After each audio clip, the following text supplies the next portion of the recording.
taken against a building in Betul district of Madhya Pradesh has sparked a big controversy. In Betul district, the Gram Panchayat demolished a portion of newly constructed school building, terming it an illegal construction. The building was being constructed by Abdul Naeem of the village using personal funds, calling the action unjust. Naeem, in fact, submitted a memorandum to the collector. Congress leaders also came forward in his support. First, listen in to what the collector had to say. मेरा मानना ये है कि उसमें जो मैंने देखा case को अक्टूबर में कार्रवाई शुरू करी थी उन्होंने जी। के बाद में फिर अप्रूवल लेने के बाद में उसको नोटिस दिया, उसने लेने से इनकार कर दिया था, वो तब से चल रहा है उसका। फिर उसके बाद दोबारा उन्होंने फिर गए लेने से इनकार करा तो उसने उसको नोटिस। मैंने स्कूल के लिए आवेदन दिया। मैंने 5,000 स्क्वायर फीट में डाइवर्सन करके भवन बनाने के लिए आवेदन दिया था। ये उसके ऊपर भवन बना रहा था स्कूल के लिए आवेदन भी कर दिया था। मुझे जानकारी नहीं थी तो मुझे बताया गया कि आपके पास में एनओसी नहीं है पंचायत की, आपका भवन तोड़ दिया जाएगा। तो मैं पंचायत से एनओसी नहीं लिया, मुझे इस बात की जानकारी नहीं थी, तो मैं इसका जो भी जुर्माना भरने को तैयार हूँ, मेरा भवन ना तोड़ा जाए, बस इतनी मेरे सब लोगों से अनुरोध है। और अगर कलेक्टर साहब से मिले तो कलेक्टर साहब को बोलना है कि आप इल्लीगल हो, आपके साथ तो कार्रवाई की जाएगी। मेरी बात कहीं से कहीं तक नहीं सुनी जा रही, कोई मेरी बात सुनने को तैयार नहीं है।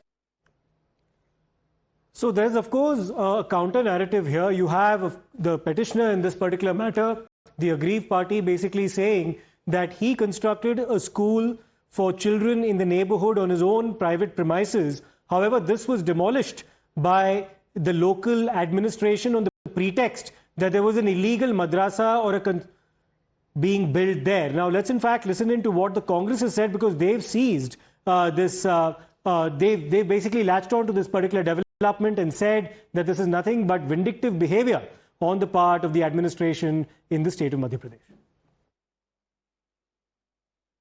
ये एक ऐसा मूल मंत्र जिसको संघ और संघ समर्थित संगठनों ने कभी स्वीकार नहीं किया, इसका हमेशा विरोध करते रहे। 10 साल में सरकारी तंत्र का इस्तेमाल करके विशेष तौर पे शिक्षा पर इन लोगों ने हमला बोला, और खास तौर पे जब ये शिक्षा दलितों को, आदिवासियों को और अल्पसंख्यकों को मिल रही हो।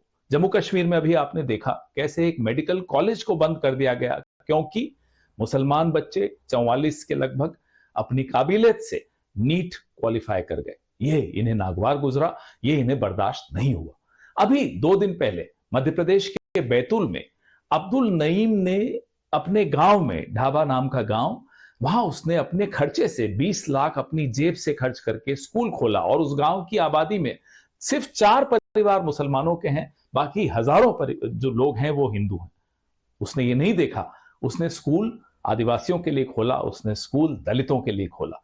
कलेक्टर ने कहा कि मुझे ऊपर से आदेश है और उसने वो स्कूल गिरा दिया। अफवाह उड़ाई गई कि वहां जिहाद हो रहा है, मदरसा चलाया जा रहा है, जबकि जिला प्रशासन, जबकि स्थानीय लोगों ने, सबने जांच करके, पुलिस तक ने जांच करके देखा कि ऐसा कुछ नहीं हो रहा था।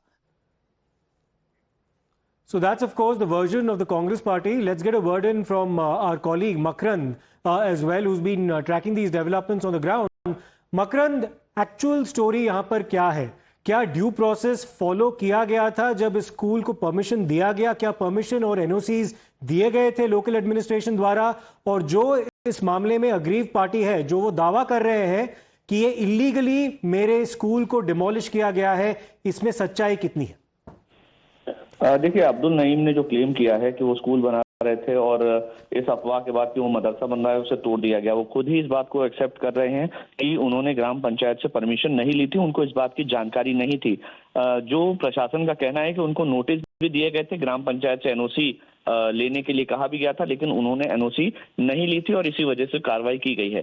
कांग्रेस और अब्दुल नईम जो शिकायत करता है, उन दोनों का ये क्लेम है कि इसको तोड़ने के लिए अफवाह, मदरसा की अफवाह उड़ी, इसीलिए तोड़ा गया है, जबकि प्रशासन का कहना है कि ये कोई धार्मिक या फिर किसी संस्थान के खिलाफ कार्रवाई नहीं है, बल्कि ये एक इलीगल कंस्ट्रक्शन के खिलाफ की गई कार्रवाई है। पॉलिटिक्स जरूर हो रही है इस पूरे मामले में। जी बिल्कुल, क्लेम्स है, काउंटर क्लेम्स है और byproduct politics which we are seeing happening on this issue. Makrand, appreciate you speaking with us here on Times Now and getting us all those details. We will slip into another very short break. We'll be back with more. Don't go anywhere.